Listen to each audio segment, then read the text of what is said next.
accessories, yeah, a little this and that. There's leatherwork and artistry, jewelry and cosplay, unapologetically themselves and coming your way. Yeah, Wolf at the Podcast is here for you today. Hey! Hello, everybody. Good morning, good afternoon, wherever you may be. Welcome to another episode of Wolf at the Podcast. Today, we have a really awesome friend of mine. I've known him for 4 years, just going about 4 years.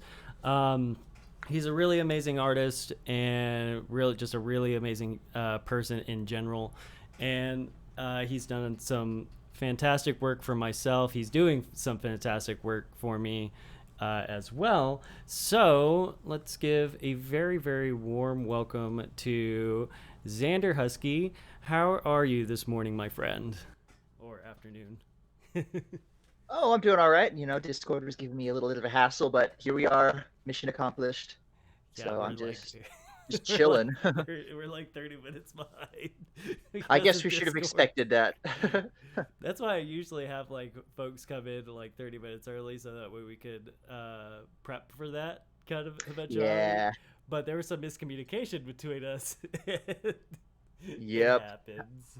Halfway to his house, I realized that we were doing this over Discord and not in person. So I was like, oh, I better turn around. So then I had to turn around. I had to clean up my whole recording area and set up my microphone and such. So, and then of course Discord said it had a corrupt installation, so I had to reinstall Discord, and finally we got it working. We did finally get it working. We did experience a little bit of robot voice. Ooh, shoot. What'd I do? I should not. Let me do this again.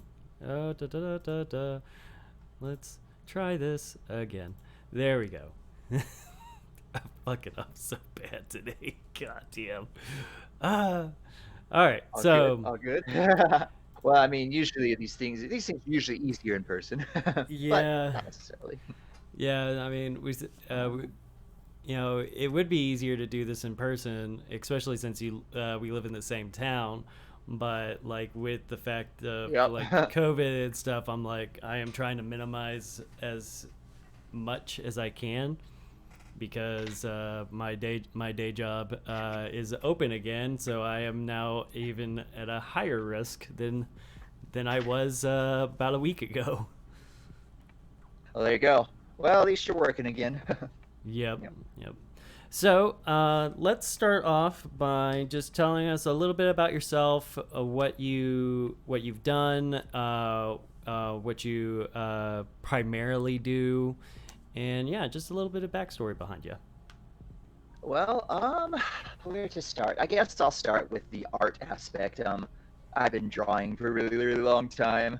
I still have a lot of ways to go. You know, I'm completely self-taught. The stuff that's floating around on the screen is stuff I put together, and you know, it's just been a process of trying to find my style, trying to learn whatever I can to, you know, make the polygon art better. And I still there's a lot more I want to do, but you know, I'm only one guy and I can only do so much. So Yeah. I've been drawing regularly since about like 6th grade. I started drawing like old anime characters, or I even made up like my whole anime universe that I wanted to turn into a manga and a comic and all that. And funny enough, you know, I had all these thoughts for it, what I was going to do with it. I had two different ones. I had one that was like a joke a day sort of thing that I always wanted to do, and then I had one that I thought was really cool that you know, I never did anything about. And then, you know, 10-12 years later, someone else had my idea, and they made Sword Art Online. Yep. My idea was based roughly in that kind of thing. Like, he plays a video game, he gets stuck in the video game. Of course, I was in 6th grade, so I had no real concept like VR. He was just gonna get somehow magically stuck in some like a Xbox game or something. I drew all the characters. I made all the characters. Didn't make any of the comics, but I sure put a lot of planning into them. So yeah, really, I come across my old doodles from 6th grade and see those characters that I drew, and I'm just like, oh my god. Then I just kind of kept drawing from there and experimenting with different kind of art styles and going through different, you know, interests when it came to art. Like, I was really into manga and anime for a while. then I was really into comic book superheroes, and I made a whole bunch of comic book superheroes. And I did that for a good long while. And then, I did some in high school. I did some concept art for a friend of mine who wanted to make a video game that, of course, I knew was never going to be anything, but it was still fun to draw pictures for him. There you And go. then I started getting into the furry art and so on around my senior year of high school, and kind of stuck with that. That seems to be kind of my niche. I had a bit more talent for that particular kind of art than I had for other kinds of art. So I've been kind of sticking with it, and I've been working on increasing my variety a bit. I mean, there's one drawing in that little stream of art that is a cyberpunk looking human dude. There he is. Yep. There he is. Yeah. Yep. And that's the first human I've drawn in a long while. So I'm glad I was still able to do that, but I just need to expand on it more. Yeah, that's all. At the end of the day, it comes down to like just doing it, especially when it comes to like anything like drawing and leather work, or just like anything that requires you to like craft something or make something. Essentially, like you just need to get down and do it, because you're not going to get better at it if you don't. Exactly. Anybody can sit around all day saying, "Oh, I wish I was good at that," and hope that some artistic genie comes and grants their wish. But it's a process. Every artist who's out there, started self-taught. Some people got their professional training, but every artist I know, at least in my personal life, started out self-taught like I did. Some of them have expanded more on that, or they've improved a little faster than others. It's different person to person. Yeah, no, absolutely. Yeah, but I've been drawing a lot more lately because I recently got a new like drawing tablet. Yeah, I spent my stimulus check on that and for the rest of my savings. So woo. So yeah, pretty much everything. Nice fancy one. Yeah, pretty much everything going in the stream right now is stuff I've done with the new art tablet. So it really helped improve the quality of my digital stuff. Excuse me. Hell yeah, dude! Like it's been, like I said in the intro, like we've known each other for a few years now. We met out at Wild Wild West Con. Yeah. Was where we met, and I've just been seeing your progression of like art styles. That I mean, just in the like 3-4 years we've known each other, like it's you're constantly like improving yourself, which is amazing. Oh yeah, no, I've come. I come farther than I tend to give myself credit for, and I especially realize that now that I have a decent art stuff to do. Like, I didn't realize how much my previous digital art setup was holding me back. So it's been nice to really expand my horizons and crunch up my skill, make it a little tighter, and just keep practicing on it. So I've been having a lot of fun with that. There's actually a lot of really awesome digital artists here on Twitch, and yeah, for sure. Like I've watched some streams. Like not just and we're not just talking like the furry fandom. We're talking about like across the board, like just a bunch of digital artists and a bunch of traditional artists and everything. Too. Yeah. Yep. Yeah, I've watched a few streams on Twitch watching some of these artists. It's cool to watch, streams of people doing their art and kind of learn their process and, learn different tips and tricks. I've learned a few tips and tricks from watching streams that have really benefited me in my art as I've been kind of learning my techniques. For me, one of my favorite streamers is Ashley Nichols, who I found because of Has Been Hotel. Yes.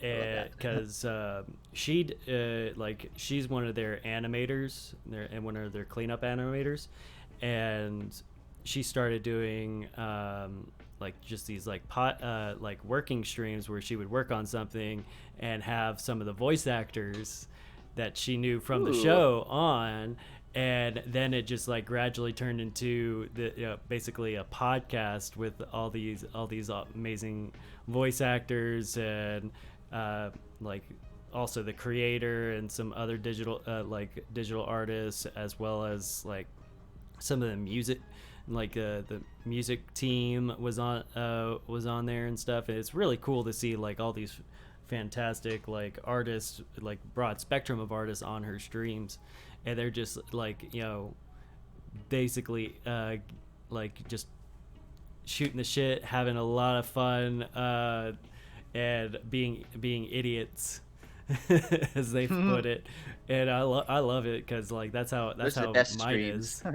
Yeah. Yeah, exactly. Streams can be boring if you're not an idiot once in a while. Unless you know Exactly.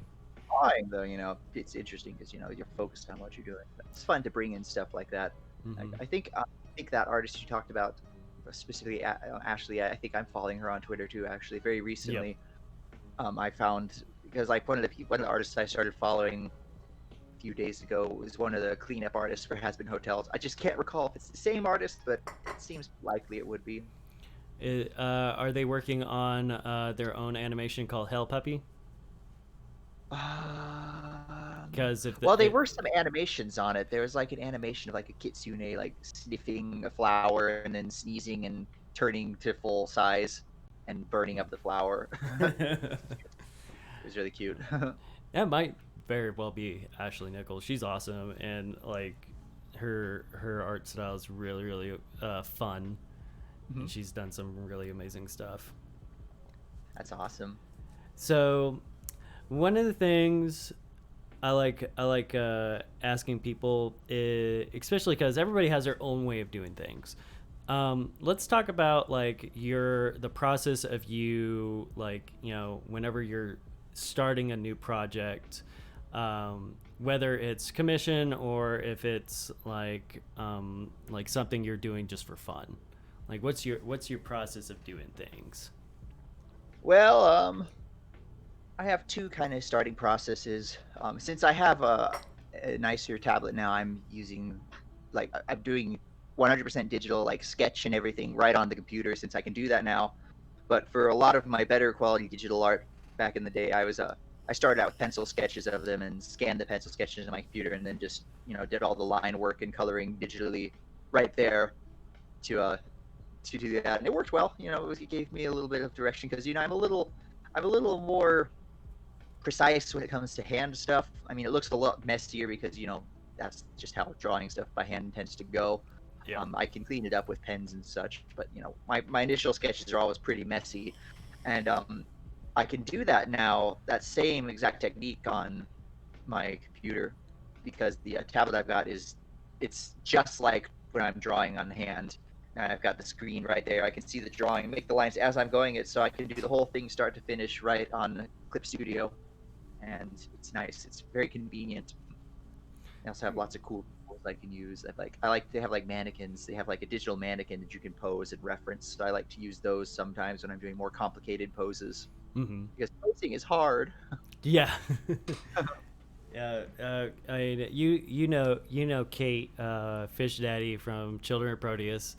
But of course, like she does a lot of digital art, and like one of the things she's constantly getting like poses for reference and stuff, and she created two characters based on our friendship called Pitter Paws and Bun Scrap. Bun Scrap, I like that. Yeah. I know Pitter Paws. I'm going to be drawing him actually. Yep. And she started drawing them because she wanted to work more on poses and fighting stances for fight scenes in her comic. And she created these two characters that were based basically off of our like very aggressive friendship of like headbutting each other and like just general like play fighting, because that's what we do. We're just Right. like, I just want to headbutt somebody, and she's like, me too, and we just like full on like knock each other. Like we've knocked each other so good, like we've had like little welts right here. Are you sure you two aren't dwarves? Like we'll sometimes we'll like whenever she was here, we would go out into my backyard and just like wrestle, which mostly was me throwing her around like a rag doll and her laughing.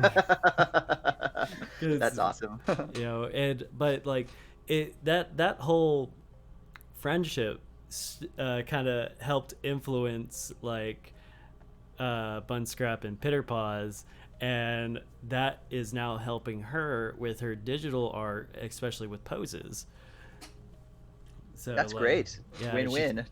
she's come up with some really fun ones for it. Yeah, I mean, I'm always like laughing my ass off whenever I'm seeing them. Like they make me happy. That's great. I like that little character backstory. That's great. Yeah. Oh, So, like, it's beautiful. one thing I was kind of curious about, because I've heard this before between, I mean, I don't draw. Like I work with leather, and I need, like, I've kind of been thinking about doing it, but like that's a different subject altogether. But the question is with digital art, because you're working on a pad. Have you noticed, like, since you've been focusing a little bit more on digital art, that when you go to do more of the traditional style, like with pen and paper or pencil and paper, that it kind of fucks with you a little bit? Because Kate has said that it has. Yeah, it has a little bit. The particular tablet I got has like a texture on it, so it's similar to paper in texture, which is really great. So it doesn't really cause that much difference for me, just because of the device I use and the texture of it. But it's sometimes my work is a lot cleaner on the digital stuff. Obviously, I mean, since I went crazy with the digital, I haven't really done any of the traditional pen lining and inking and such for a while. So we'll see when I do that. We'll see how it's different, if it is at all. Yeah. But it's different, but not so different, because I use like the same techniques for both of them. And it really just, this tablet seems to have a focus on getting a more like realistic traditional drawing effect, because some tablets, they're like slippery glass. Yeah. Which that would mess with me. I've tried using a slippery glass tablet. It's just like, but with the texture, that's got that little bit of friction, so it feels more satisfying. It feels like I'm actually laying the lines down, even though it's totally an illusion that I'm laying the lines down on the tablet. But it really helps. It really helps me get where I want to go with the art, and just it makes it much more precise. Because as long as I've been doing digital art, I've been doing traditional art 3 times longer, basically. I didn't start doing digital art till 2008, and I was drawing since 2000, around 2000, actually, 2011. But yeah, and even then I did a lot more traditional art than digital art before recently. So because I was being held back by my old digital art stuff. So yeah.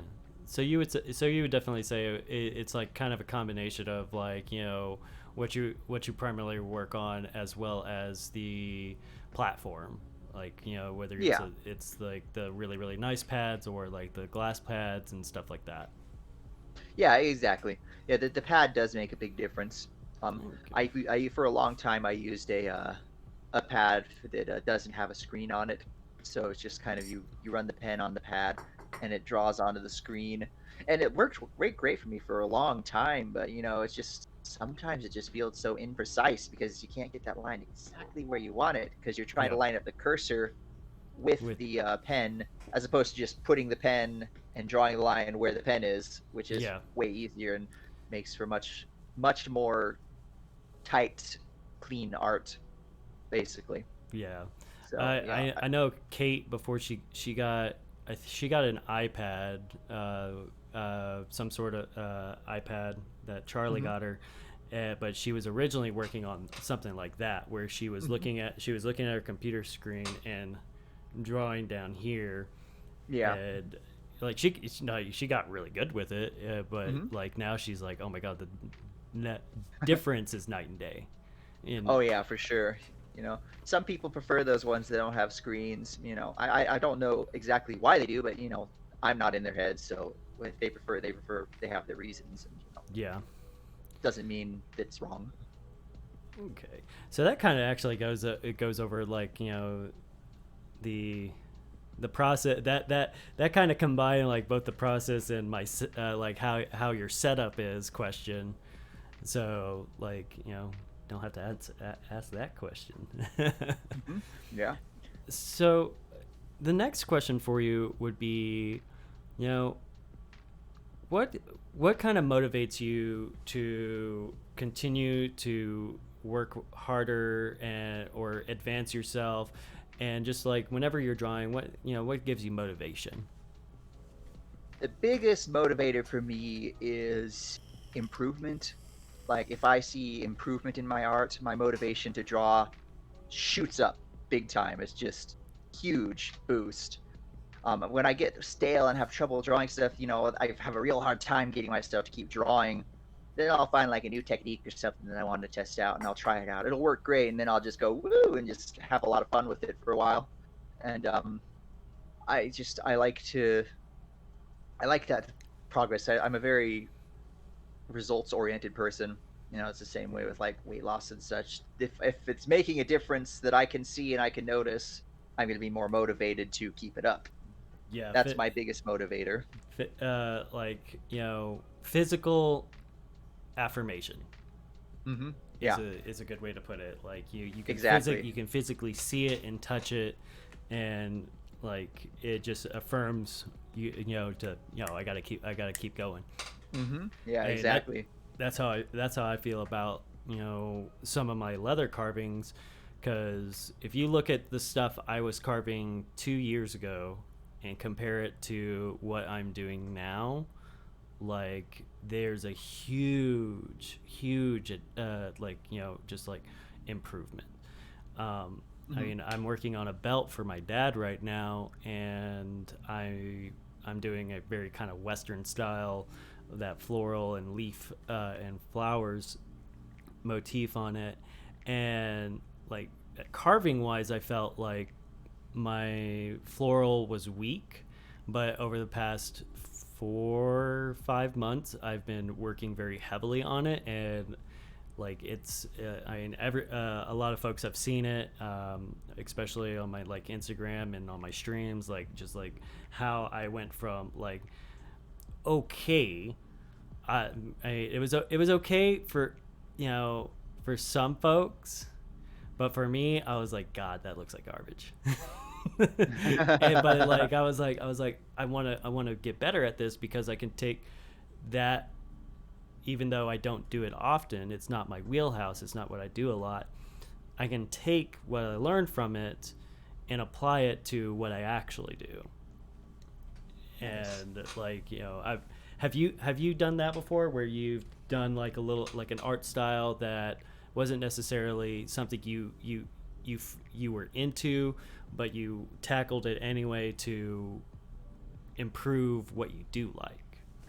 Oh yeah, I constantly do that. Honestly, I'm still trying to set in my own kind of style, so I'm constantly experimenting and improving and testing new things out. Like, I mean, there's even if the drawings floating around on the stream right now, there's differences between the styles. I mean, the coloring techniques make it clear that it's the same artist, but like the styles, the lines, and such, there's difference between them. So I'm always trying new things, always trying to set in new stuff, and I have definitely tried stuff I was not that into at first, but Yep. did anyway, and ended up helping improve my art overall. Yeah. So it was a good thing to do. Because it's crazy, like being able to do something that you don't really, that's not your usual wheelhouse, but doing it for technique's sake. And like for me at least, like I've noticed, like now I'm gravitating towards different tools to create different effects that I wouldn't have thought about if I hadn't have started floral carving. Right. Exactly. Yeah. Floor carving, I imagine that helps a lot because there's all those nice intricate shapes. Helps work on your It's precision, probably. very tooling heavy, which is essentially like when you're creating your texture, your depths, and like essentially like your shading and how you're laying your lines and stuff. Like that's what tooling is. It's what's really bringing the texture and the life to the piece. And like like if I hadn't have forced myself to start doing floral carving, I probably wouldn't have thought about these. Well, there you go. Glad that ended up working out for you. Now, Oh, somebody asked in the chat if art can be transferred to leather. I think you can answer that question. Absolutely. For me, I use tracing film to like I have a example right here of a piece that I'm going to be working on soon. Like it's just tracing film, Ooh, and I trace the design that is on it. intricate. Oh yeah, this is my least favorite thing to do. Least favorite thing. I like tracing to me like I said, I don't draw, so I have to trace everything. And tracing to me is I get so hyper focused on it, and I'm just like I basically have a death grip on the the Sharpie, and when I'm tracing it onto the leather, it just like, granted, I actually I use this to trace with onto the leather. I don't I don't use like a stylus or anything like that. Like, for some reason I use it all. It works fucking great. I mean, so it's, you absolutely can. I know some folks will just print out paper and put it over that. The problem is, like, it's really hard to see underneath it, and if it shifts, you can't fucking realign it. Like, it fucking, Yeah, it's fucking awful. that's the biggest. That's the hardest part about tracing, is making sure everything stays lined up. Yeah, and I mean, and even with the tracing film, like, if it gets off, like if it gets crooked or off center, like, it can still be a pain in the ass to realign it, especially And with then you something gotta that figure intricate. out, which lines to use if you have accidental lines. You gotta figure out which ones you need to use if you correct it. Oh, and it's always super fun whenever you finish it, you take it off and you're going to start carving, and you notice you missed a line. Ooh, Yeah, yeah, I've gotten that's really good terrible. about mimicking lines now. There you go. That's the first start to being an artist. There's like a whole technique about mimicking lines in applying Mhm. art. I've always had a lot of trouble with it because my head is just way too active. It's really, really hard for me to particularly draw from life. Like, I understand the concept of seeing something as a line and following the line, but I can't get into it. Like, I can't deal with like drawing vases and flowers and ladders and art classes. It's like, this is boring. I want a ninja pose or something. Yeah. A dude with a robot face, not this vase. This just right there, being there with 30 people drawing it. Well, that actually kind of goes into my next question for you is, do you take time to work on your fundamental skills, like just your skill builders, not necessarily doing something like for the end project, but to develop those techniques and fundamentals that you need to, like, build on? Do you take time to work on those at all? Um, well, I mean, I guess the fundamentals would be kind of different per person. For me, like, I mean, by fundamentals, I think you mean maybe like color theory or shading or whatnot. Shading, or Yeah. how like, like practicing, like doing your doing clean lines, or like, hmm building muscle memory or an eye for a certain technique. Oh yeah, yeah, I do that occasionally. Like, if I want to test one particular thing, instead of drawing like a whole thing, I will practice it. Like, very recently, at some downtime at work, I was doodling. I doodled like a dozen different styles of eyes to experiment with to see just what I could do, because I felt like I needed a little more variety in the eye style for my art. Hmm. So I did just doodled as many bizarre, interesting eye patterns as I could think of and put them all on a little sheet of paper. I also I do a lot of fundamental work with like pen. I like to, when it comes to fundamental work, I like to just grab like a ballpoint pen or artist pen if I have one handy, and just start doodling straight with the pen. I've done some pretty decent stuff just from ballpoint pen on the notebook. Just because I'm a little more, since I don't have the luxury of erasing, my brain kind of wants me to be a little more precise, so I can get more interesting stuff from just doing straight up pen techniques sometimes. A little more Yep. stylized, a little like sketchy and scratchy. I Yeah. do a lot of various practice for like anatomy. I'm always studying anatomy and figuring out how to draw anatomy better. I'll just occasionally I'll just draw like a whole sheet of torsos at different angles. My ultimate enemy is hands, but I I need to practice Everybody. hands Everybody, more. every single like traditional digital, like anybody that like draws or sketches or anything like that, everybody says hands. As Yep. far as Yeah, anatomy, every exactly. single person I have met has said hands are the bane of their existence. You'll notice there's a few of my drawings throwing around here that do not have hands visible, very much intentionally.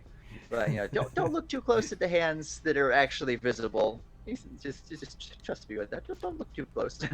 Yeah, But I know hands are Kate. something I really need to practice. But the idea of sitting down and drawing a whole sheet of hands, my brain is just like, don't Just do that to me. And I'm This just just like, sounds okay. it just sounds like a bad time. The little art demons are screaming in my head when I think about doing a sketch pack page of hands.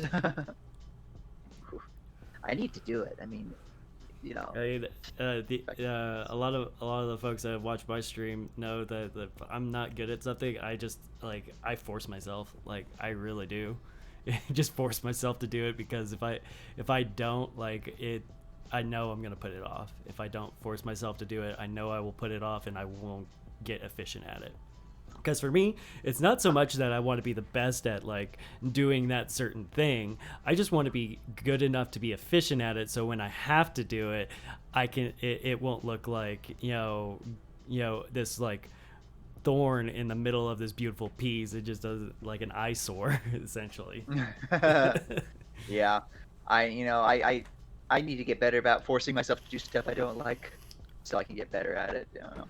But sometimes I just I just want to draw something. I don't want to spend a lot of time on something I don't like to do. So Yeah, it's because just, it's a you struggle. you primarily do this for the joy of it.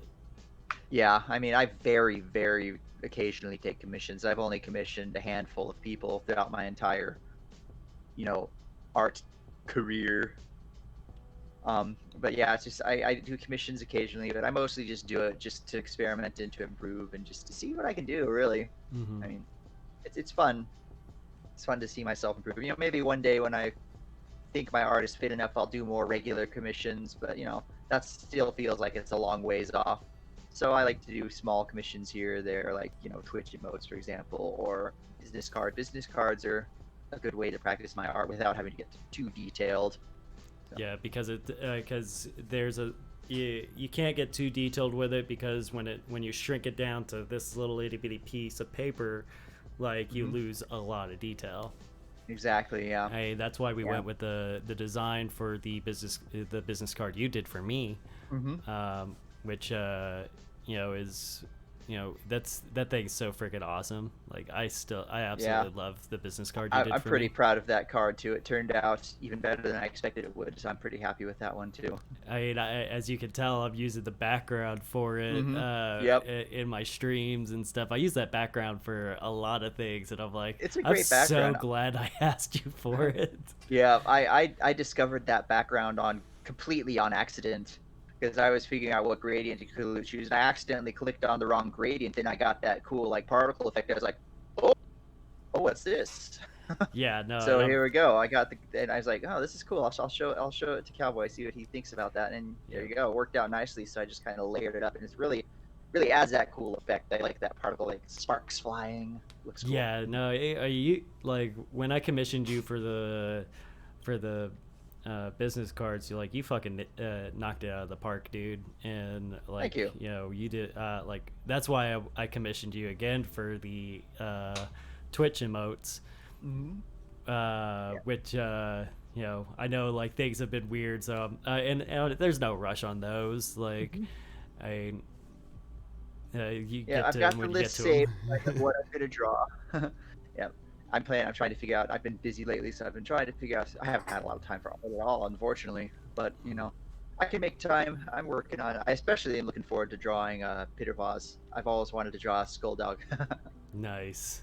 Yeah, like I've always had an affinity for those types of personas and characters, and when Kate drew Pitter Paws for the first time and showed it to me, I was like, nah, this is officially he is mine now. You. It's totally you. He's She mine. knows you. She knew what you would like.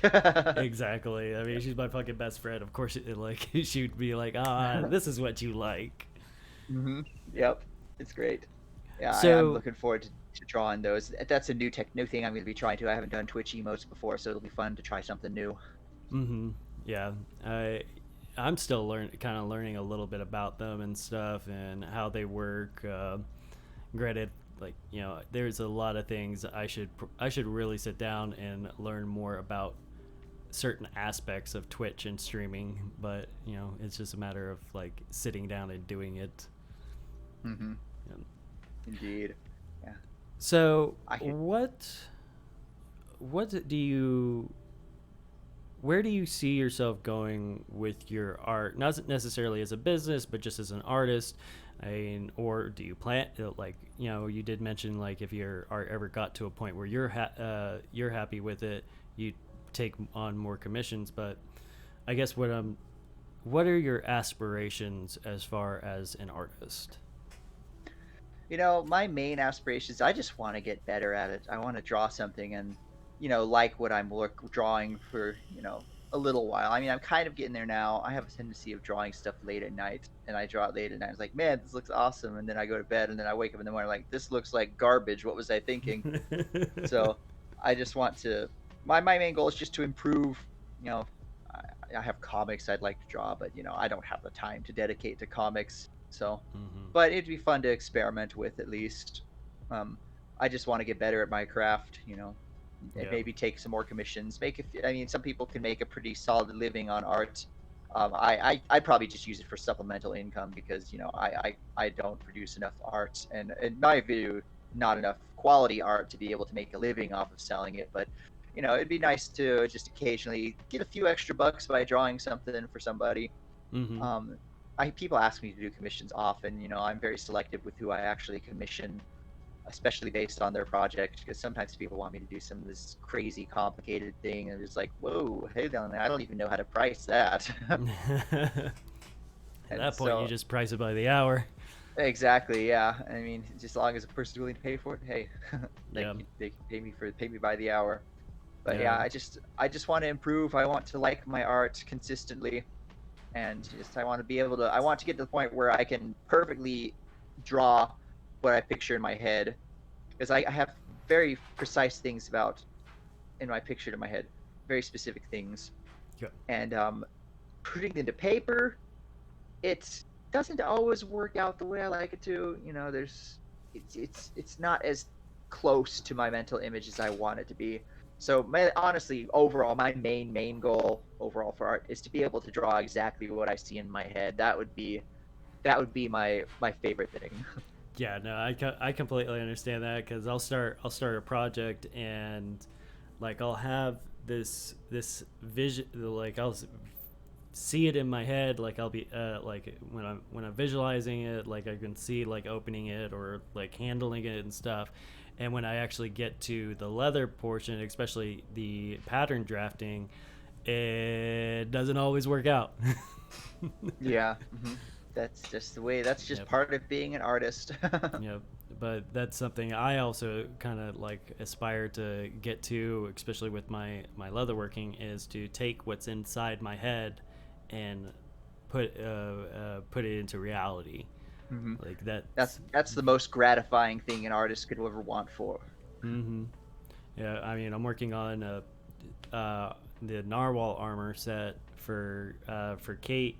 And this is definitely one of the closest, definitely getting to be one of the closest feelings of, like, taking something that was in my head and putting it out. And awesome. It's pretty awesome. At least the prototype is looking really fucking awesome. And narwhal armor, that sounds interesting. I'd be interested to see that. I'll send you the concept art that she drew up for that, because this is one of her comic book characters, and that she's going to be introducing. And yeah, she decided, she was like, I'm gonna build this armor set. She showed me it, and I was like, nah, I want to build this. There you go. I want to build this, and then she turned around on me and was like, "Hey, I'm going to commission you for 2 sets of armor." Nice. Well, one of them's for me because Mhm. the narwhal, she has these 2 narwhal characters and they're twins, and Mhm. like I was like, of course we're gonna be the narwhals. Of course, it's a perfect opportunity. Perfect opportunity for us. So Mhm. like, I mean, there's definitely some things that I'm going to be improving on from the prototype design to the female armor, Mhm. because I'm doing the male armor first because male armor is easier to build Oh, for out. sure. Mhm. And then once I get the pattern down to what I like, I'm going to then transfer it over to a female style, and they're very very similar. The biggest thing is going to be like the bust area, like that's going to be the biggest difference between the two. So Nice. That sounds like an awesome project, I gotta say. yeah, it's gonna take a little while, but like it's gonna be a lot of fun, and I'm super excited about it. That's awesome. I'm looking forward to seeing it when it's ready to be seen. Hell yeah. I love leather armor. It's the coolest shit. I mean that's how we met, is because I was working the Airship Isabella table at Wawa Mhm. WestCon, and you would constantly come over and hang out. It was Yep. awesome. Yeah, and then the next year my costume kept breaking and you had the glue, so I kept going back for you to help me glue my costume back together. Yep. And then the next day I came back and I made a completely new piece that didn't need to be glued back together. I just stayed up for hours and made a completely new piece. Yeah. I still can't believe I made that whole thing in one night. That complicated, mechanical hand. Yeah. I definitely want to remake that. I learned a lot from the previous one I made. Like I learned not to use as a base, not to use gardener gloves that have like the lining, because no glue likes to stick to that lining. No, it does not. So I had to glue it all along the back of my fingers in the fabric part, and unfortunately the glove is falling apart now. But I have better techniques now that I could implement for it and make a cool one again. And I'm going to do that eventually because I like the project a lot. I really want to get more into foam crafting. Like I've got so many plans with foam crafting, like so much stuff I want to do. It's just my head is bristling, and through my brain is swimming with ideas that I'm like, I want to do this, I want to do this, but I hesitate to start because I know once I start, I'm doomed. There's no going back. Luckily, with foam, it's extremely versatile. Like there's Hmm. so many different aspects you can go with foam. It's kind of like it's it's almost like leather in the aspect of like you it's limitless to what you can make with Hmm. foam. And I mean It's true. we see a lot of cosplayers out there, like Jessica Nagiri, Maul cosplay, um, and I mean Mira Scarlet. There's so many cosplays out there that work with foam that just like create these things that you're like, holy shit, that's foam. And like Yeah, I I mean, know. It's nuts. and it's relatively inexpensive to Hmm. especially to go start that stuff. I mean, and it's just an amazing thing to work with. I Oh yeah. personally haven't worked too much with foam just because my main area is leather, but like Hmm. I mean, we know tons of people that work with foam and create these amazing things. So like it's it if you went down that rabbit hole, it wouldn't financially it wouldn't set you back too far, but like it's definitely a deep rabbit hole, that one is. Oh yeah. Yeah. There's a lot of potential with foam, Mm-hmm. almost limitless. It's great. It's one of the reasons I want to try it out. There's a lot of stuff I want to do with it. The foam would be a good medium for like, you know, I have like one of my ultimate goals. I have no idea if I'll ever be able to pull this off, but like my current ultimate cosplay goal is to make a foam Genos cosplay. Genos from One Punch Man, the cyborg guy. I want to make a full Yes. costume of him out of foam because I just love the way he looks, and that's an ambitious project, That just is because that is a very detailed, complicated character. that is a very ambitious project. I mean, it's one it like, but that'd be super fun to see. Is to see Oh, for Genos, sure. a really badass Genos cosplay. I also really want to do. I mean, I don't know if I'll be able to get my shit together enough to do this before next Wild Wild West Con, but I want to make. I love Death and Robots. I want to make the steampunk Huli Jing from the episode Good Hunting. I Oh want to make a yeah. version of that out of foam, and Mhm. that. Oh, God, that would be so cool. That'd be fucking wicked awesome to see that character. I love Death and Robots. I need to Oh man, me too. I can't wait for Volume 2. Yeah, I'm super excited about it. Like one of like the first episode, the Monster Fighters episode, is definitely one of my favorites, along with Sunny's Edge, yeah. yeah, along with I can't remember the title of it, but it's the one where with the space spider. Beyond the Aquila Rift. Yes, that one is like I fucking That one's love really good. that one. The aesthetic and the animation for that is just beautiful. Like they did, like I love how they went about Love, Death and Robots. Like it just like it really It was perfect. Yeah.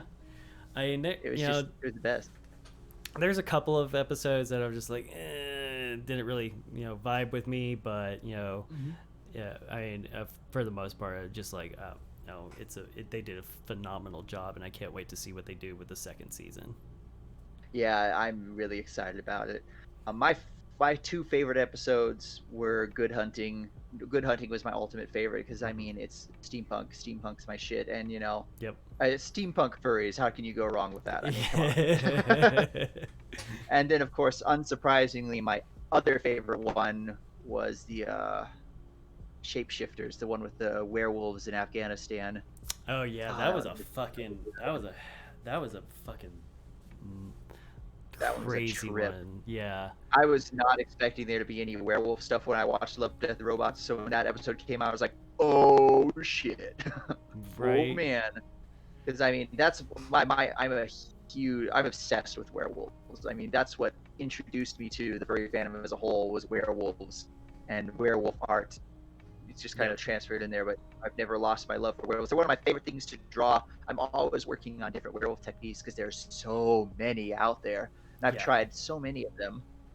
Yeah, there's whenever I see new werewolf to draw, I'm just like, I want to try that out.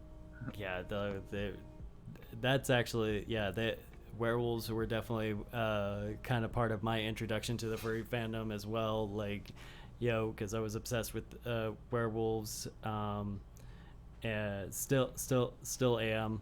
It's Yep.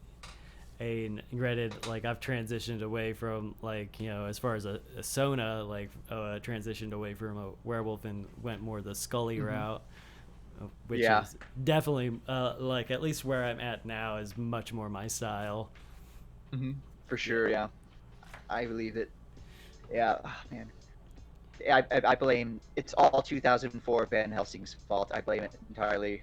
When I saw those werewolves, I was doomed. It was just like that is the coolest werewolf I've ever seen. Like that was one of the that was definitely one of the one of my top cinema werewolves was Van Helsing's werewolf, because they really did a fantastic. The creature designs for Van Helsing were actually fucking phenomenal. Oh, I know, they were great. It was a low budget movie too, but man, they pulled off those creature effects so good. God, they're iconic. The concept of Dracula's monster form, that was so fucking cool. That was awesome. Yeah, I'd never seen that before, and it's just like, whoa. And Frankenstein's monster, they went for him. That was all practical. That was all costuming and practical effects, and he looked amazing. He was one of the coolest looking Frankensteins I've ever seen. Yeah, he was probably my favorite Frankenstein that I've seen. I mean, Mhm. probably because he was extremely steampunk. That probably has something to do with why I love him so much. Yeah, But yeah, he's yeah. just We're both just a good steampunk, so design. like Yep, it's a good design. It's really cool. Because I mean, hmm you think of Frankenstein's monster, you just think of reanimating dead tissue, and that's it's believable in the context of it's the monster, it's fiction, blah blah blah.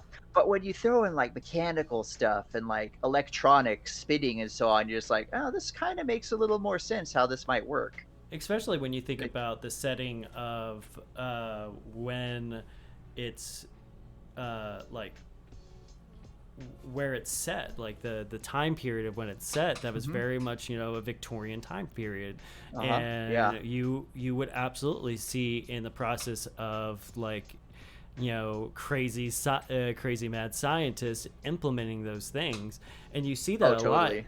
in just like the just in the background designs of especially his laboratory. In whatever movie you watch, like they all incorporate these very Victorian-esque scientific labs that, or like steampunk labs, essentially. Mm-hmm. It, Steampunk labs are awesome. mm-hmm. it, it's really fun to like the concept of their Frankenstein monster is more in line of what I think a Victorian would have saw. Like, Yeah. you know, Yeah, I'm inclined to agree with that, especially like when it comes to like mechanical aspects. It would be something right along the parameters, really, the technology available then. Obviously, they didn't have the technology to reanimate corpses, but at least looked believable, as yeah, opposed to just a walking corpse that they found body parts that somehow all managed to fit together perfectly. yeah. I mean, thinking about that, like that's like the basically the forerunner of plastic surgery is being able to take these body parts and make them like a semi-cohesive being. Mm-hmm. You thinking about it Yeah. that way. so, Yeah. so like we thought that actually kind of goes along the lines of like when we're talking about like how you got started with the furry fandom, with your obsession with werewolves and stuff. Like what are some of your inspirations when it comes to your artwork? Like what inspirations do you draw on? Or Well, gosh, I follow so many artists that I admire. It's hard to pin like specific inspiration because I draw inspiration from tons of people. Just I know of so many good artists, and good artists in all kinds of different crafts because my artistic, it goes beyond just drawing and such. It goes into like miniature painting, goes into like foam crafting, almost foam crafting. I'm getting there. that's okay. Eventually, it will be one of my things, but the pin miniature painting. In each particular field of art that I pursue, I have a bunch of different people that are inspiring towards my craft. Mhm. That kind of set like an end goal when it comes to it. But the hardest one to pick out of all this, the one that's got the biggest list, is definitely when it comes to art, because I follow so many amazing artists, and we'd be here for hours if I tried to list every artist that I've drawn inspiration from, because that's Who? practically a requirement for me to follow an artist. Is if it Yeah. inspires me, I'll want to follow. Yeah, no, I get that because I follow a lot of leather workers and I follow a lot of different artists because I started doing more of the I started doing like kind of combining both like a traditional art and leather crafting together when I started doing like these basically you know portraits where I take like a someone's art and I basically I basically interpret it in leatherwork, like Hmm. how I would take their art and interpret it through leatherwork, and like it's been a lot of fun, and some of like the coolest things that I've done so far has been that, Hmm. and Yeah, it's it's definitely fun to look at stuff and transfer it to your medium. granted are all practice pieces because like I will never sell something that isn't my original artwork, or at least something that I like say I had commissioned or had permission to sell. Like it's mostly like me going like, no, that piece for some reason just like I want to put that on leather. That's what I want to do. And like, Yeah. that Norse Fenris Wolf and Midgard Serpent that's done by Scandi Punk, something like that. Scandi Hooligan. It's done by Scandi Hooligan. So like that's their original piece. I'm just interpreting it in leather. That's all I'm doing. Right. But cool. it's definitely a skill builder to me. Is doing it that way. Oh, for sure. Yeah. I mean, you get to try new stuff. That's how you build skills. You try new stuff. If you could pick, let's say, 2 artists that are your biggest influencers, who would they be? Oh, Lord.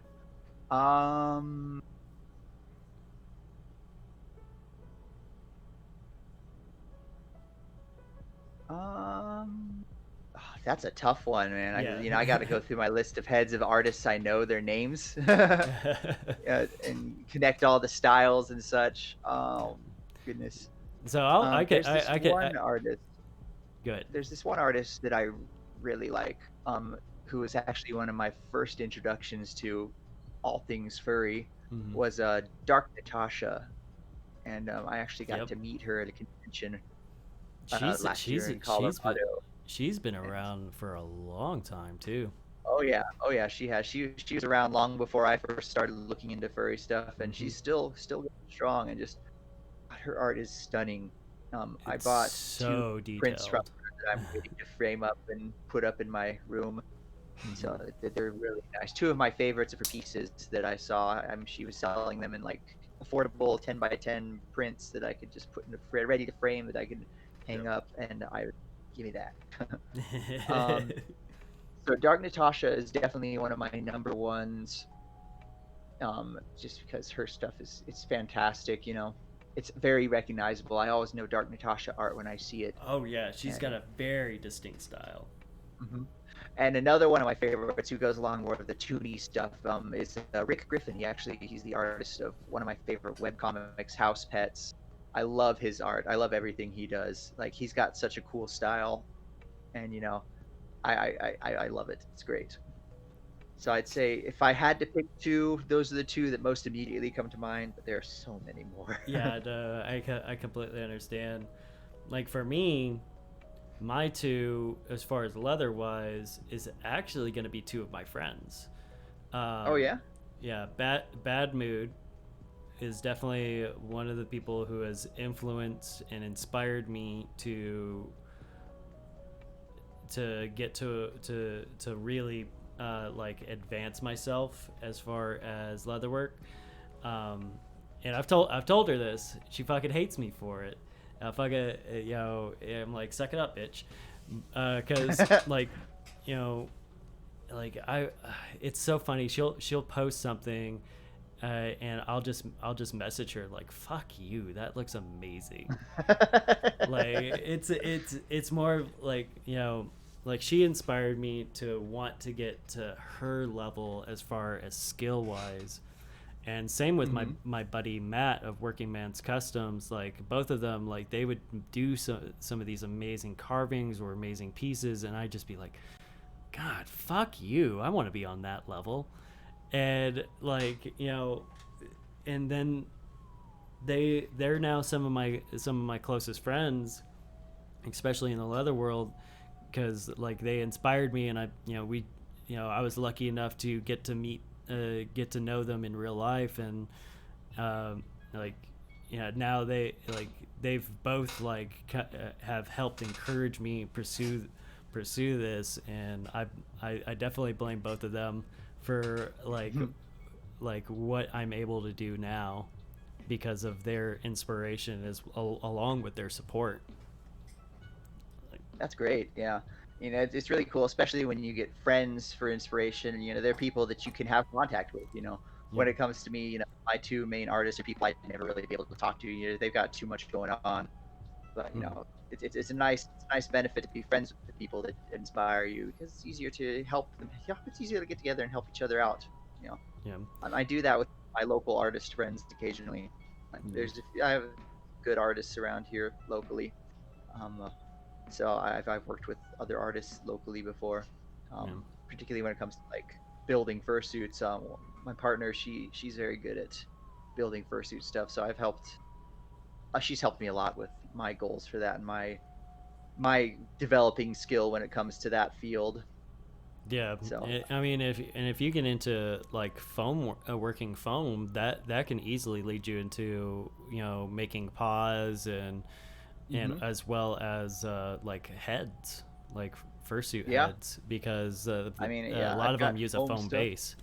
Yeah.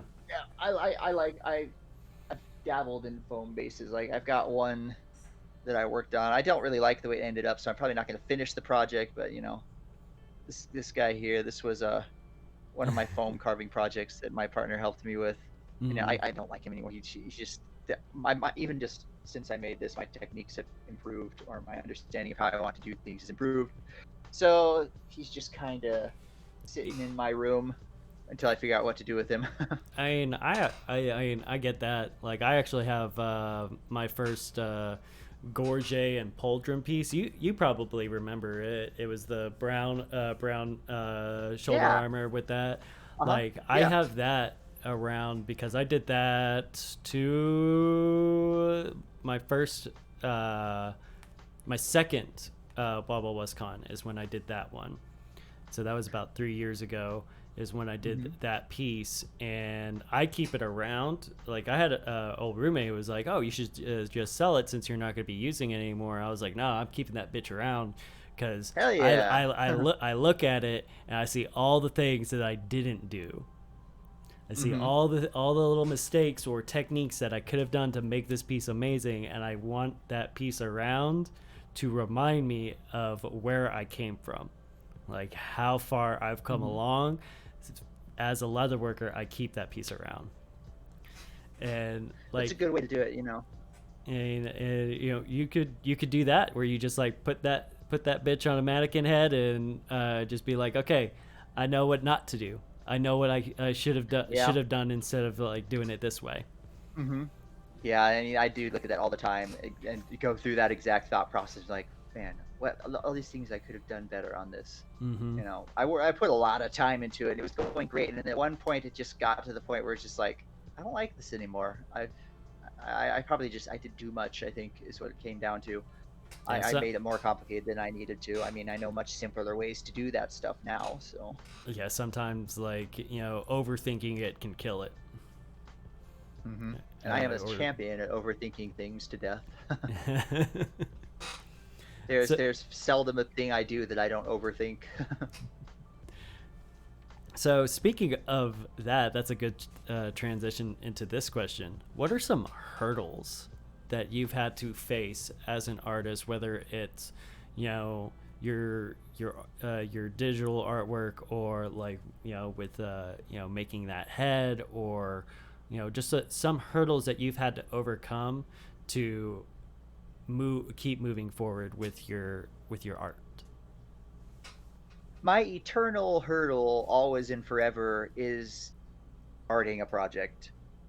I put off things constantly, and the biggest hurdle is me motivating myself to actually sit down and do it. Because once I sit down and do it, I hyper focus on it. That's ADHD for you. You don't want to do anything, and then you finally do it, and just like you don't want to do anything about that. And so, my biggest obstacle is motivation. Just sitting down and doing it. There's lots of times where like, man, I should draw today. Nah, there's a new anime on Netflix. I'll watch that instead. And just I did that very recently, actually, calling myself out here. And just I have more time than I think I do for crafting stuff. But it's just a matter of sitting down, starting the project, and keeping it going. And I mean, that's my biggest obstacle in all aspects of life, really, is getting it started and keeping it going. The momentum like, that taking that, just, and I've definitely can say I've struggled with that. I know it is definitely, for me, it usually comes down to, like, just like mental capacity for, like, because my job does require, it's not so much physically intensive as it is mentally intensive. So for me, like, I know, like, there have been days where I was like, I should be streaming or working on something, and I was just so mentally drained that I just, like, I put it off, or, like, I'll so mentally drained, I'll get home and be like, okay, cool, I'm gonna do this in an hour, going to eat and watch something real quick, pass out on the couch, just full blown, like, TKO. Next thing I know, it's 1 a.m. I'm waking up on the couch. Ooh, and I'm I've like, been fuck. there. Like, just wasted. That's my biggest problem, sleeping in. I love sleeping in, but I tend to go overboard with it. Yeah. So I try and wake myself up around 11:30 every day, at the latest. So, because I work Monday through Friday, so I only have Saturday and Sunday off, and when I sleep through most of one of my days off, I'm just like, well, that was a waste of a day. Right. Yep. So, like, let's talk about this. You don't have to do any specifics or anything, like anything revealing, but you started doing voiceover work. Yes, I did actually. That's my new thing that I've dipped my foot into. Yeah, and, like, so tell us a little bit about that. Like, how like I said, you don't have to reveal anything about, like, the project that you worked on that I know about. Well, I know what I can and can't reveal, so that's a good start. So basically, I don't know how many people watching this are Elder Scrolls fans. I'm obsessed with it. I'm all into the lore and everything and all things about it. And I always wanted to take part in voice acting for Elder Scrolls. Like, I always wanted to, do like a mod or something where I do like a voice. And my favorite voices to do are the Khajiits. They're the ones I'm best at. So, I've just, for the longest time, I've just been like, man, I would love to get an opportunity to voice a Khajiit in a mod. But, opportunities didn't come for a long time. And I was watching some Elder Scrolls stuff on YouTube, and I came across a casting call. One moment. Excuse me. I came across a casting call for a big mod. It was a project I had heard of, but hadn't really looked into. It was called Skywind, where basically it's taking the game engine for Skyrim and remaking the Elder Scrolls 3 Morrowind, which is my favorite of the Elder Scrolls games, into the modern Skyrim engine.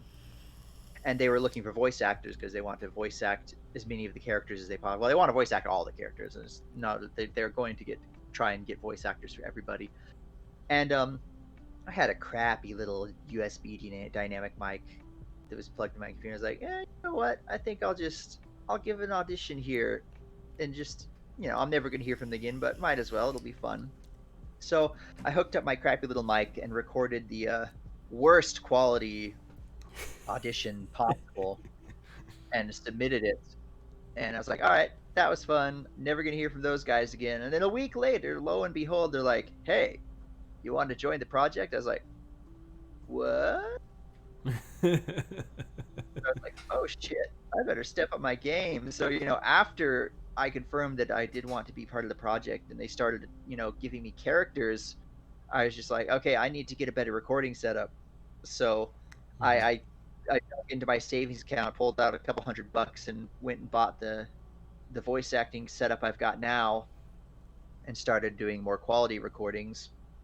And I have a lot of characters. The scripts are merged for one of them, but I've got a total of 10 characters merged among 4 scripts. And it's a lot of characters. It's Morrowind wasn't originally written for voice acting, so a lot of the characters, they have overlapping like scripts. So they merged some of the scripts for me so that I could use the same voice for for multiple characters, just so I don't have to record 200-300 lines multiple times. Yep. So I'll be doing some Khajiit voices. Hallelujah, the thing that got me into the audition to begin with. I'll be doing some Argonian voices, and I'll even be doing some Dunmer voices. I think the thing, I think the thing that got me into the project was that they had very specific instructions for what kind of Khajiit voice they wanted. um, in Skyrim, the Khajiit voices were like everybody wanted to do the Khajiit Skyrim voices because they were simple, they were easy, not hard to do. Mm-hmm. But they were asking for the raspy, smoky, nasty, grungy Morrowind Khajiit voice, and nobody was doing that. So I did that in mine, and that's what got me the part. And it was great. I'm still really excited about it. You know, I've recently been starting to do some work with the sound effects team on it too, and providing some voice samples for like sound effects for dungeons and so on. Oh, So that's fun. it's been really exciting. Yeah, that's what I've been working on lately with that, making cool sound effects. Yeah, I can't go into too much detail about those various sound effects, but Yeah. I can tell what I have. Yeah, and you actually had another voice actor kind of like give you some like like kind of helped guide you through this process too, from what you were telling me. Yeah. The voice acting lead from the Skywind project has been talking with me a lot to kind of give me tips and guide me through it. You know, I've been chatting with him a lot, and we get along really, really well. So he's always willing to give me advice. He's a professional voice actor. He makes his living from voice acting gigs, Mm-hmm. and so he's been giving me some good advice and helping me out, and it's been great. You know, it's nice that I can talk with somebody with experience in that field. Me being the newbie that I am when it comes to voice acting, it's nice to have a professional who's willing to talk to me for a while and give me advice and so on. Yeah, because It's been really helpful. it's a pretty competitive field too. Mm-hmm. Oh yeah. I mean, I still can't believe that they've got. I mean, all total, I think they've got about for the entirety of the Skywind project, they had something like 4,000 auditions, God damn. and out of those 4,000, they selected. I don't know how many they selected, but I was in that however many they selected. Out of with those odds so tremendously against me, even with my shitty little mic, I still got selected, Mm-hmm. and it was just like, I mean, that made me kind of admit to myself that maybe I do perhaps have a bit of talent in this field, and I should embrace that instead of trying to deny. I'm constantly trying to deny my own talents and sell myself short. So you know, whenever I want to sell myself short about voice acting, I remember those odds that I got. Yep. And, you know, just especially with the crappy audio quality I was putting forth, it's just crazy. Yeah. I hardly ever get that fortunate. I mean, that's something we've talked about multiple times on this stream as well as like the podcast is like the whole like self-deprecating artist like mentality, like because like I mean I know I'm really bad about it, and I mean, Bad Mood is a great example of somebody like she'll tell me to fuck off, or that she's gonna fucking come over to my house and like stab me because I'll give her a compliment, and she's like, "Fuck you, no, you're amazing." I'm like, "Fuck off, dude. You fucking blow so many things out of the water." And you're so great at these things. Fucking take the damn compliment and embrace the fact that you are fucking talented at this. And Yeah. you know, Man, I can that's relate to fucking that. fucking hello pot meet kettle. Like, you know, just like because I'm terrible about it, and that started something called like compliment wars in the streams, where basically like especially when Kate and I are on, because we're both notoriously, you know, bad about like, you know, not thinking very well about our art and what we do, and we both are very much like, no, fuck you, you're awesome. And like it started compliment wars, where basically one of us would get the entire chat to go like, no, you're fucking amazing, like look at how amazing you are, it's like all this fun stuff. And basically make the other person go, fuck off, all of y'all. That we've both been working towards, like, taking compliments a little bit more gracefully and not looking down on our artwork and ourselves, because it's definitely something that, that kind of like mental resiliency for doing an art form. When you stop doing that to yourself, it really, you start like improving almost, because you're not thinking about like how awful it looks. You're thinking about like, okay, you think about it differently. And that's something I like to talk about on the podcast, because I know so many of us suffer from that. That we just don't feel that we're good enough. And if an artist says they feel like they're good enough, they're probably lying. and that's something too. It's like, there's a fine line between like being self-deprecating and just being an egomaniac. That's a fine line.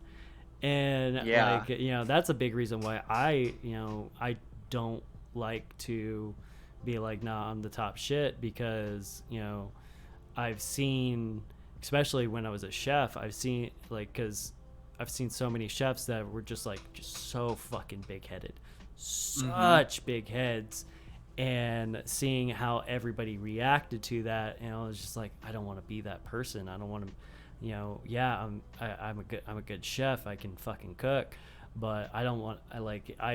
That artist self-deprecating side came out and was like, I don't want that kind of attention if that means that, I want to call my stuff good. Is like, I don't want to be like the guy that's like, no, my stuff's the shit, and basically have everybody be like, no, fuck you, dude, you're fucking like mediocre. Like, because I can, if I want that shit, I can do it to myself. I don't need somebody else to do it for me. Yeah, exactly. But again, that fine fucking line between like, being self-deprecating and being a fucking egomaniac. What keeps me humble is knowing how many people out there are far better at their crafts than I am. I mean, that's always going to keep me humble. Just, no matter how good someone is, there's always someone better. Yeah. And, there's a lot of people way better at what they do than what I do. And I accept that, and I don't expect to be the best or want to be the best, because I can't want something that's impossible. Yeah. There's no way to be the best. There's too many different things to go with it. And like, I was watching Chef's Table, actually, and one of the chefs in it said that they had a head chef who told them, the moment you think you have reached your pinnacle and that you are the best, you need to leave, because at that point you're gonna stop trying to improve.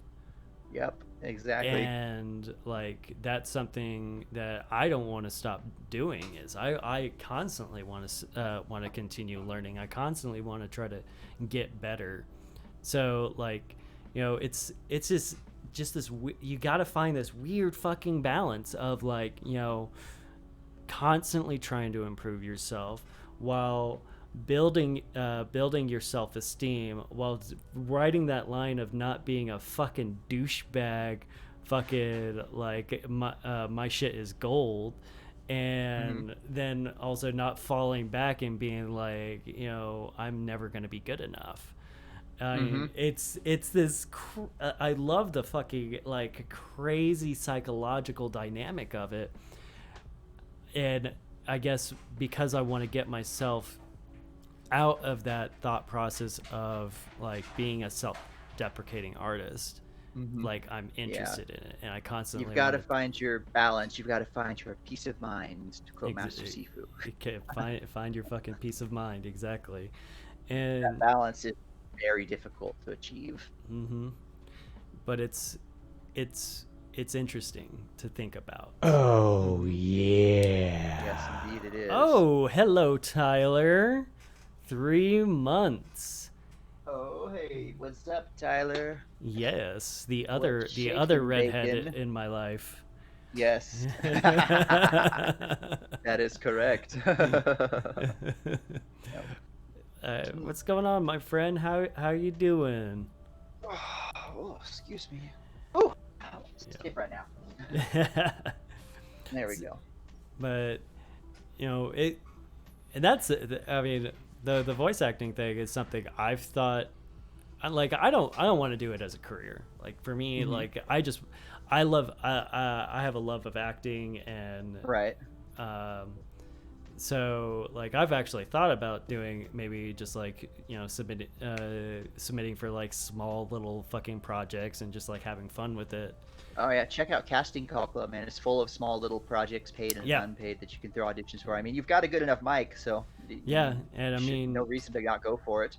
and like I was kind of doing some little bit of research into voice acting, and like one of the things they were saying is like, yeah, you can make a funny voice, but if you can't like put the acting part in voice acting, you're not going to get very many things. And for me, I'm just like, I just want to fucking entertain people and have some fun doing it.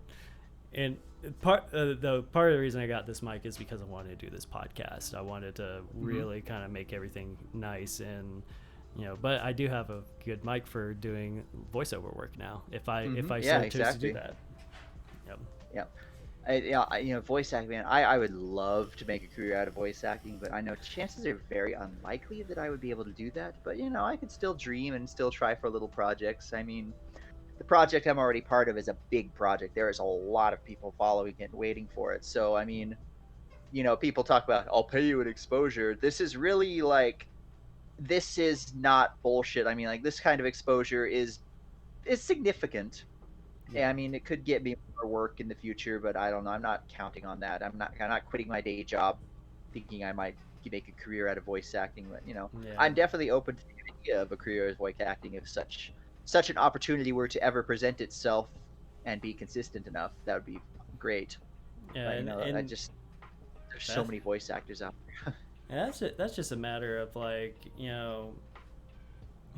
just doing those little gigs, honestly, like building that repertoire, building up your reputation to be a reliable person to work with, being a good not as well as a good actor, or being able to create these amazing characters. And from what I've researched, like that's a big part of it, is just putting your name out there and doing good. Because everybody in that industry freaking talks to each other. They're like, hey, you're doing this project, I worked with this guy, give them a shout. Like it's a very word of mouth industry. Oh, for sure. Yeah, and that helps a lot. Because there are so many different voice actors out there. It's really important for someone known to be able to put in a good word for you, because if you trust the judgment of the person that is talking to you, then you're going to be more likely to check out whoever they're talking about. So, I mean, that's a good way to do it, and that's it's just how it is. I mean, voice acting is a very competitive industry. Very competitive. I never even thought about it before I got accepted in this project that I never thought I'd get accepted of. But it's like just I definitely just to supplement my life. I don't think I know a few voice actors, but most of the ones that I know, I don't think any of them doesn't have like something else going on. Very few are full time. Yeah, it's very hard to be a full-time voice actor. You have to be very talented to be able to, make your whole living off of voice acting. And it's a lot of work to put into it too. Like, my biggest weakness when it comes to voice acting is accents. I'm good at doing like silly accents that don't actually exist in the real world. But when it comes to doing like real world accents, that's where I fall short when it comes to voice acting. Fortunately, I don't need any of that for my current project. So, I mean, that's something I'd probably need to get some like training with accents and all that. Yeah. And I mean, that's just that's an acting part at that point, is like actually developing those accents and developing the skill to produce that accent, especially a very believable one. Yeah, believable accents, man. Those are hard. Yeah, exactly. I mean, the only believable accent I can do is a like Southern accent. Yeah. But that's because when I speak, for some reason, I have a little bit of a Southern accent sometimes when I speak. I don't know why. I was born here in Arizona, but I'm descended from people who lived in Texas, so that's probably ingrained in there a little. Just my great grandfather was from Texas, and my grandmother learned to talk from him, and my mom learned to talk from her, and I learned to talk from my mom. It's just kind of passed down.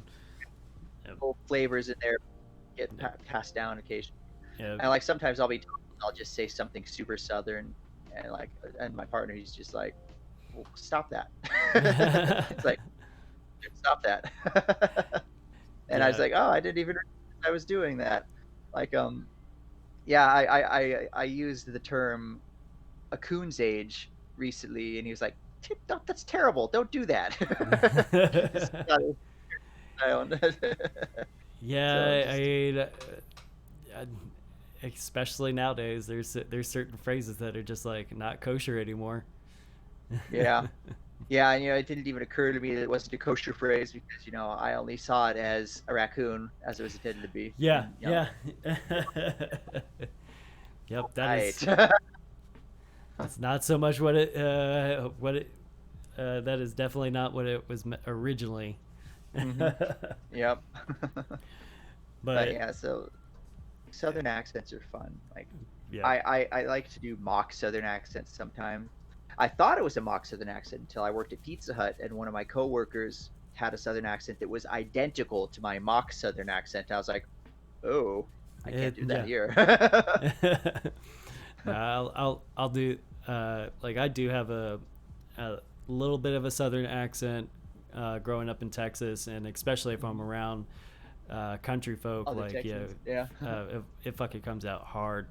And but I'll do like a mock accent. I'll actually do like a Cajun mock accent, and like it's a lot of fun to fuck with Kate with that accent because she's just like, fucking stop.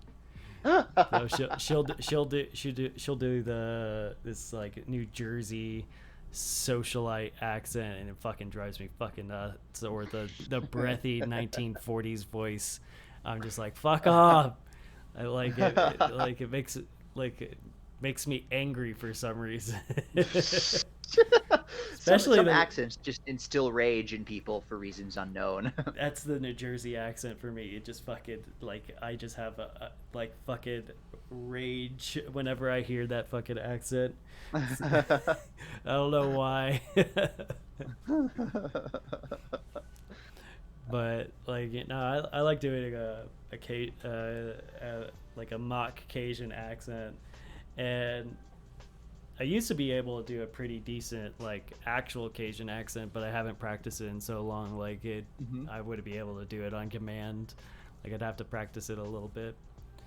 Granted, yeah. I did so yesterday I saw this like it's like an independent thing, independent show or something like that about Gambit from X-Men. Ah, yes. And I'll have to send it to you because like this dude is like fucking perfect to play Gambit. And the girl they actually got to play Rogue in the in this little pilot episode is her fucking Southern accent for Rogue is fucking perfect. I'm like, fuck, this is awesome. It's fucking violent, and like super violent, and like very much like that's right up my alley. very very much kind of along the same lines as like Deadpool, like just like definitely gonna be rated R. and like, which is perfect for that character, for Gambit, because like he's very much along the same lines as like Deadpool, where it's like, he gonna talk some shit. Yep. Yeah, very much an anti-hero. Very much an anti-hero. And like, I'll definitely send it to you, because I saw it, I was like, okay, let's see how it is, because a lot of times, like especially with Gambit, because he's supposed to be the raging Cajun, he's supposed to have that fucking Cajun accent. A lot of them are that mock Cajun accent, and it's just like, Right. no, it's supposed to be an actual Cajun accent. And this dude like fucking nailed it. Like, awesome. I definitely need to see that. That sounds great. And the effects they did for it are awesome. I mean, this is a high quality fucking pilot. It kind of like how Has-Been was, like fucking, like you watch it and you're just like, this is a fucking pilot episode. The fuck, y'all. Yep. Like, Yeah, it's the things that people can do just in their backyards these days is crazy.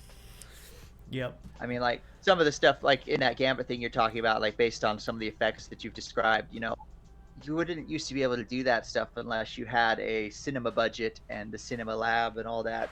But now people could just do it in friggin' their front yard or out in the woods somewhere near their house and make something that, in the 80s would have been top of the line visual effects. Yeah. And there's people using like After Effects or something. Yeah.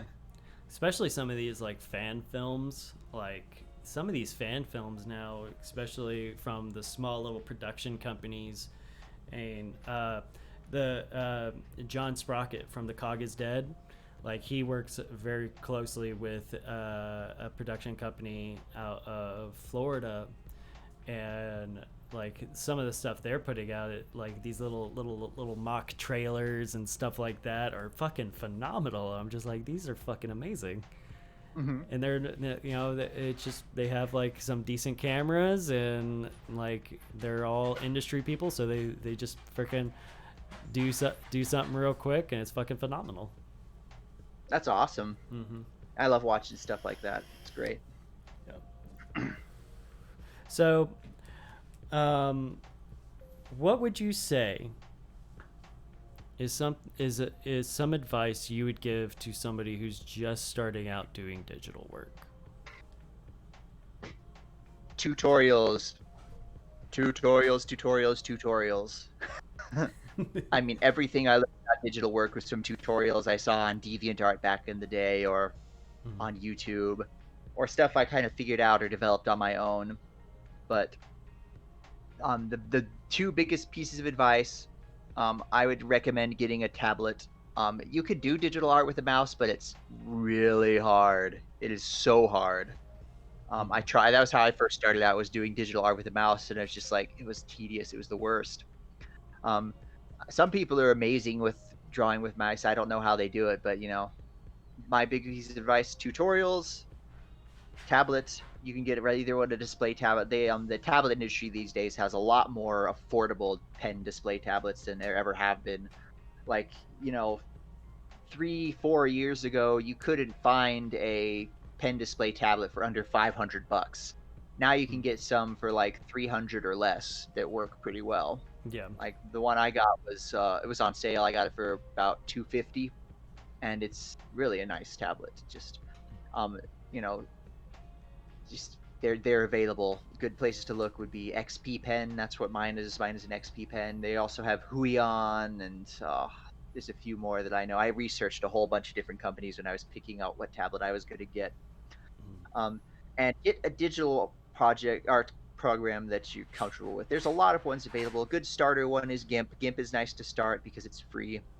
I mean, you can do Photoshop. Photoshop is not free, and I mean, you can do some art with it, but it's not specifically designed for art, so it kind of works against you a little bit, as I learned when I switched away from Photoshop into Clip Studio Paint.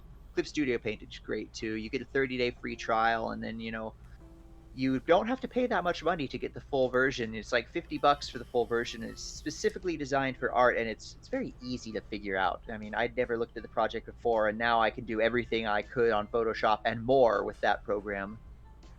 And tutorials. Look up tutorials. That's the digital art starter kit. Tablet, art program, tutorials. Yep. And I You can mean, accomplish those. and especially with like, you know, art programs, like there's so many tutorials out there, especially on YouTube. Like for me, Yeah. I got DaVinci Resolve for editing these podcasts, so that way I can put them on YouTube, which I have to figure out like what the length, the maximum length on YouTube is now, because one of my first episode I was supposed to publish Monday, and I didn't because it wouldn't load because it was too long, and now I have to break it up. Man. I think I have to break it up into 2 segments, which you know means I'll have to start reevaluating how long these streams are, or like, you know, hey, I'm just gonna have to do like two parters for these streams.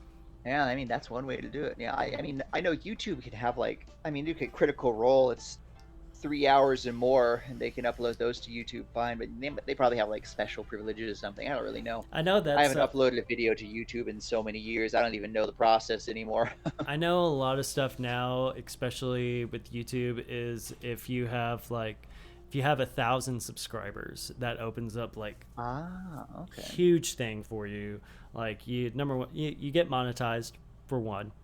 Number two is like you on these like something like this, like a live stream on YouTube, you have to have 1,000 followers in order to live stream on YouTube. So like, you know, I definitely think like the 1,000 subscriber setting has a lot more things you can do with it as far as YouTube. For sure.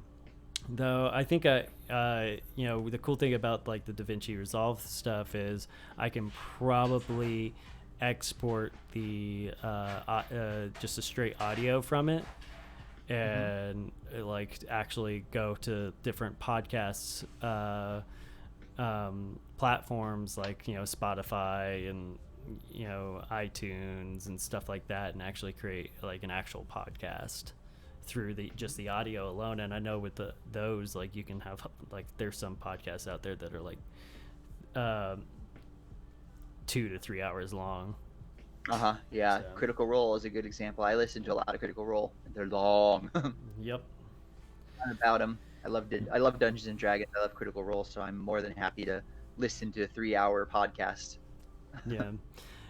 So this is the part of the stream where we will see if anybody has any questions for Xander or myself about some of the subjects we've talked about. We'll give you guys a couple of minutes to, you know, put those in chat, and if not, we'll kind of wrap things up and let you get about your day.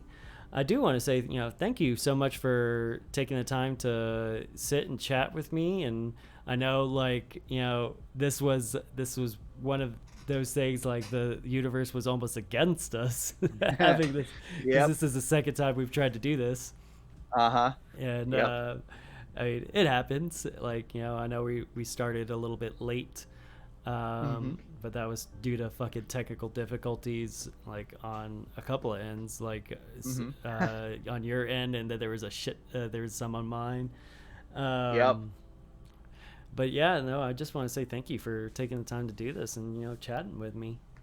No problem. It's been fun. You know, I haven't really done anything like this before, so I'm glad I did. And, you know, I'm glad you had good questions ready for me. I was worried that you wouldn't have questions to occupy the time, so I'd just be sitting there awkwardly like, I'm terrible at small talk. Like I'm great at small talk. Like, I mean, I could talk for days. You know, the thing is, and I've started to notice this with my normal streams, is I can do small talk all day long as long as I have someone to bounce off of. Right, for sure. Like, you know, yesterday on my stream, I was fairly quiet because, like, I didn't have anybody to bounce off of. So like if I don't have anybody to bounce off of, I'm just gonna keep my mouth shut. Yeah, I Like, can get that. People might think you're crazy. Just talk to yourself. it definitely feels that way sometimes when you're streaming, like, especially if the chat is not very active and you're just like trying to fill dead space. You feel like a fucking crazy person talking to yourself. Yeah. Now I when the used to- when the chat's active, like, it's actually pretty easy for me to interact with the chat. But when the chat's like, they're all just like kind of lurking or doing just listening, like, it's not it's not easy. I need back and forth. That's what I need. Yeah, back and forth is crucial. Mhm. Yeah. So, I forgot what I was gonna say. Oh, yeah. If anybody wants to hear any quick little voice snippets, I'd be happy to do that. Just express you want it in the chat. I know which lines I can share with the public. I'll probably just share the audition lines because those are available publicly. So. Yeah. Well, we could definitely do that. But where are some places people can see some of your artwork? Do you have any social media you'd like to share? Yeah, I have a Twitter. I've just started with Twitter, so I haven't had it there for very long. So I haven't posted a lot of stuff on it since it's only been about a month since I joined Twitter. I've also got a Fur Affinity page. I've got a DeviantArt page that I never post on anymore that I've been on since high school, but I very rarely post any art on it these days. Like At not a lot of people Facebook- use DeviantArt anymore. Yeah, well, a lot of people do, but not a lot of people I'm that interested in. Ah, gotcha. But like I was way into DeviantArt back when I first started getting into digital art. It was just like, wow. Yeah. In 2009, I made my DeviantArt page, and I've got 150 different things I posted on there, literally like art and pictures. I went through probably the first time I started playing Minecraft, I was posting screenshots of my Minecraft builds and such, and the Minecraft skins. I like to make Minecraft skins. So I had some of that stuff. I got art. I got some of my early anime stuff. I got some of my early furry stuff. Got photos. I've got screenshots from Minecraft. Mm-hmm. And I've got the most recent thing I posted was a fan art image of fan art I did of Legosi from Beastars. I should have sent that one. I like that one a lot. Yeah, I actually, I'll send you. I don't know if you may have seen it on my on my Facebook page. The carving I did of Legoshi, done by what's fuck, I can't. I'm fucking blanking on the artist's name. Is it Trash the original artist? Trash Bambi? Trash Bambi was the original artist. Okay. No, I don't think I have seen that. Maybe I have. It sounds Yeah, cool. no, it actually turned out really fucking nice. I was really, really happy with how it turned out. And I'll send you like the original and my interpretation of the original, because I didn't do like the baseline work I did in some of the colors I did, but there is something I left off on it because it was very hard for me to try to translate that into leather, mostly because I'm still I'm getting more confident with my my dyeing and painting abilities, but Right. the part that I left off would definitely have to be something I would have to do as a basically that aspect of painting or dyeing it. So, but I'm gonna send you that Legoshi art in Discord so you can share it. I don't know how to share it to the stream, so I'll share it to you. I could try, but it'd be something I'd have to do. I could always add you to the Wolf at the Workshop Discord, and you can post it in there. For those of y'all that are in my Wolf at the Workshop Discord, which I need to add to my little stream bot, so that way Actually, I it think posts that. I am in there actually. I don't know if I'm in it right now. Yeah. But yeah, if I tried to do that, it'll mess up your camera. Oh, my slideshow. Oh, my camera. Yeah. Okay. Like when I accidentally minimized Discord earlier, and like all of a sudden you disappeared, and I had to readjust it. go back to the start screen, come back, and it's all, oop, there you are. Yep. That's awesome. Yeah, you can add me to that chat. I'll post it over there if people want to go take a look at it. Yeah, and I'll for those of you that are interested, I'll be posting the Discord chat for so folks can start joining that, because I originally had it as just a subscriber only perk, but I don't do anything too crazy special on there, and honestly, it's one of the best ways to find out when I'm streaming or what I'm up to. So, and got a lot of freaking cool people in there that like to post what they're working on. So yeah. Let's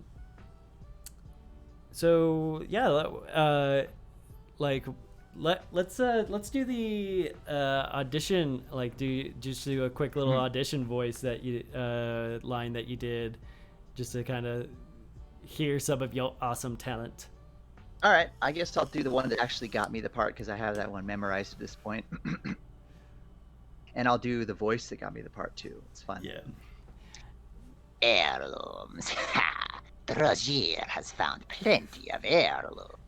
They just seem to fall into his pockets. In fact, Roger just found a few new pieces from some Nord woman. Oh no, I messed up the line, but that's the gist of it. No, like that's fucking awesome. Well, but yeah, that's the idea of it. Like, so and that's one of the voices I do. I have a couple different Khajiit voices I can do. I can do like of the different games. I can do the Skyrim Khajiit voice because everybody can do that one. It's pretty easy. I can kind of do the Oblivion one. The Oblivion one's hard because the voice is really low and I have a naturally high pitched voice, in case you could tell by listening to me. Yeah. So it's a little strange, right? But I can still do it. Let's see, what's another good one? I guess I'll do the Argonian one next. The Argonian audition. I welcome you as a friend of my friend, Outlander. But I wish to go to my friend's bookstore, and these troublesome fools are in my way. I've tried to persuade them, but they hate my race, and I fear there will be violence. Perhaps if you spoke to them. But be careful, and be ready. Those are freaking awesome, dude. Congratulations on getting that part. Like, you deserved it. Thank you. I still can't believe I actually got that part. It's just like, I never thought I'd hear from them. I posted that audition just to entertain myself, and here I am, a few years later, part of the project. Nice. And not one character either, several characters, and even some sound effects stuff. So it's pretty cool. Hell yeah, man. Like, well, I'm excited to see where it takes you. I'm excited to see more of your artwork, and we'll definitely have to have you on for just shoot the shit with me during one of my streams if you have time. Sure. Yeah, I can probably find time for that. Yeah, just if anything else, like until like this COVID shit kind of figures it, we get our head our asses and figure it out. Like, I'm looking forward to that. Yeah, I miss being around people. People that I like hanging around, not people that I'm like I have to be because of work. Exactly. Yeah, I know the feeling.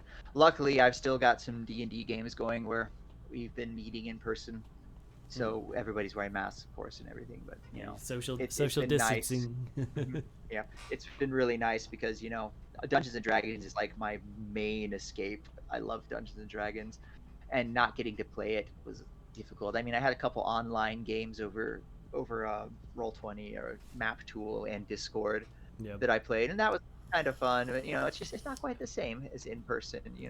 It's nice to roll the dice in person, see the reactions and such. Yeah, I'd like to maybe if I ever got to a point like with streaming where I could do like a D&D, I could host like a D&D game or something like that. That'd be fun. That'd be fun to do on a stream. Just to kind of like like change it up a bit.